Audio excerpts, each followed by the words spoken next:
want to talk about this Lawbreakers thing? Sure. All right, so I had the article here. Where is it? So Cliff Bleszinski, creator of Gears of War, worked at Epic Games for years. Unreal Tournament fame. Let me pull my article up here. Can I do a callback to one of our episodes? Do it. We actually have an episode called Emerging Game or something.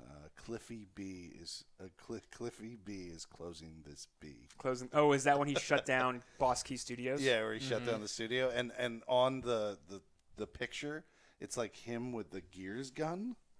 I found a picture of him with the Gears gun. He's the Gears of War guy. Firing the gun. He was the director of the first game. Yeah. Yeah, so that's definitely, yeah. It's probably makes sense. Yeah. I love that picture. So he came out this week and he said he talked about Lawbreakers, which is a game that came out like 2 years ago and then ultimately shut its doors online. And he said, ever since the studio closed, I've been racking my brain what I could have done differently. Pivot hard when the Juggernaut Overwatch was announced, been less nice with my design ideas, or more of a dictator with them. One big epiphany I had was if I push my own personal political beliefs in a world that was increasingly divided. Instead of the story being this game looks neat, it became this game is too woke, bro, trying to push hacky politics on us with gender-neutral bathrooms. Instead of these characters seem fun, this is the studio with the CEO who refuses to make his female characters sexier. Instead of who I am going to choose, it became white dude shoehorns diversity into his game and it smells his own smug farts in interviews instead of just letting the product speak for itself. That's his quote.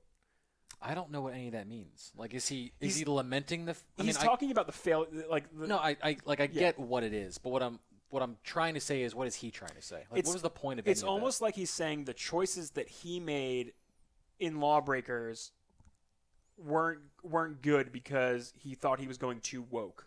He was going to but still, is he like safe with it? And there's no answer to this. Is it? No, there is no. Is he lamenting the fact that he was so accessible with his game, or is he lamenting the fact that he shown a spotlight on those things, diverse aspects of his game?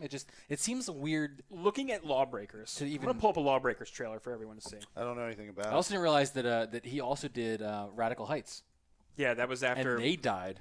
Well, that was a last resort after Lawbreakers was closing because they had to shut down Lawbreakers and refund everybody. The last resort was, okay, just Radical Heights. 6 months. Let's make this game Radical Heights. It looked like it was made in 6 months. But a lot of people played it, man. That was like, it went through Twitch like a wildfire. It was but in a week. Man, yeah. That's how long ago this was? This is how long ago Lawbreakers was. So was there a display at TwitchCon when we were there for this? For Lawbreakers? No. Yeah. No.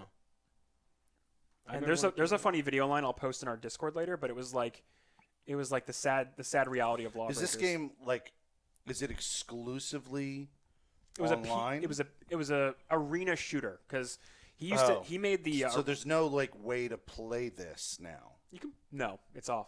It's done. It's impossible to play it. It's offline. Yeah. This game didn't they fail refunded because the money. of, I'm sorry, David. This game didn't fail because of any of the things he was talking No, about. it That's didn't. all entirely wrong. He's just looking for a scapegoat. Because here's the thing: work. Overwatch is that game he's describing. Yeah. Overwatch is a diverse cast of colorful characters, and I mean that in artistic style and in the nature of the characters. Mm-hmm. They have backgrounds of all kinds that Blizzard fleshed out, right?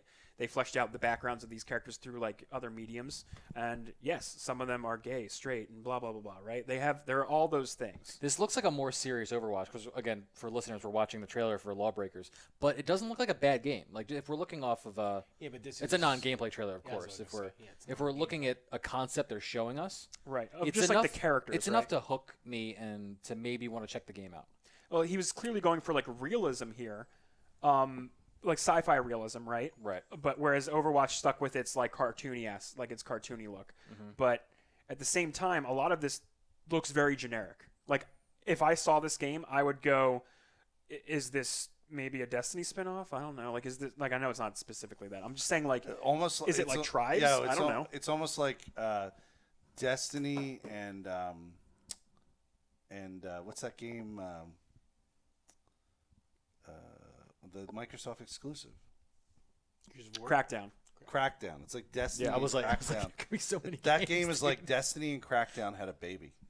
Yeah, but it's like an arena shooter, like Unreal Tournament. But I don't even think Hero it looks style. as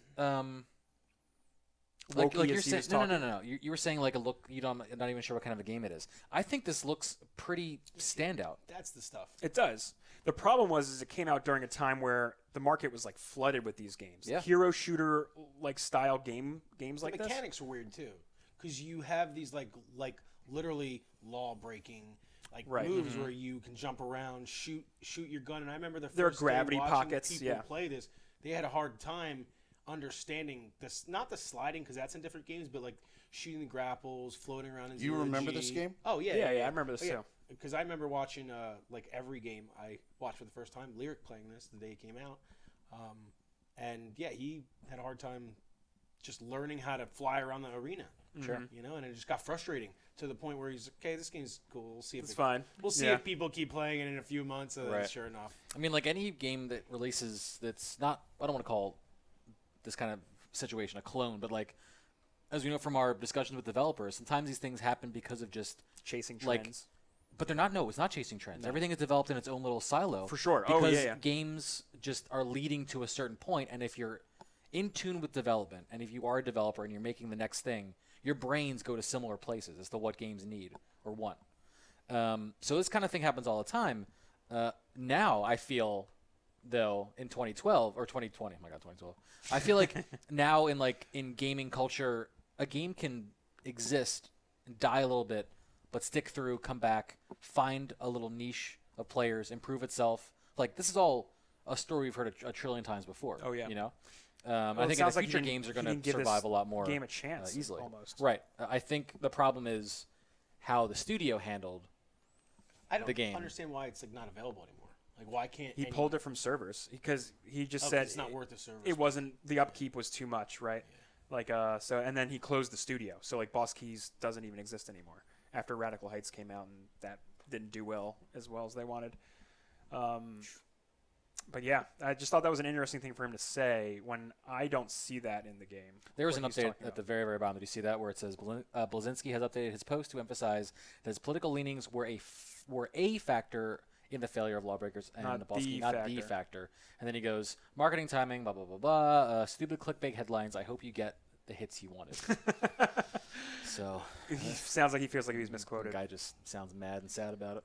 So. Yeah, well, he's rich and retired, so he's fine. I'm not worried about Is it. he? I mean, he's not working right now, and he's made a lot of money. Well, he definitely lost a lot of money if he had to close the Yeah. studio. Yeah. But he didn't lose all There, of his money. there is honestly I'm a sure he video. sent his residuals. Yeah. There is a Lawbreakers video, which If is he's eating.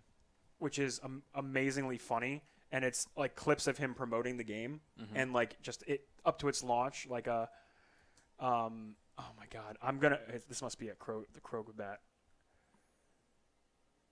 It's like a music video, and it's the $1 billion franchise. This is it. Yep, I'll send this to you later, but it's a really funny video, and it details in short clips the life of this game and how it rose and fell. I'll post it later. Okay. Did he our say chat. is that a quote? He said it's going to be $1 billion Yeah, franchise. he's like, we want to make $1 billion franchise, and he said and like in interviews he was like, I pitched it to EA, I pitched it to all these different publishers, and no one seemed to really get on board with it, and so he made Boss Key to like start producing it, and like it's a detailed whole process of like how he left Epic Games because he worked at Epic Games for like 20 years, and then he made Boss Keys. It was a whole thing.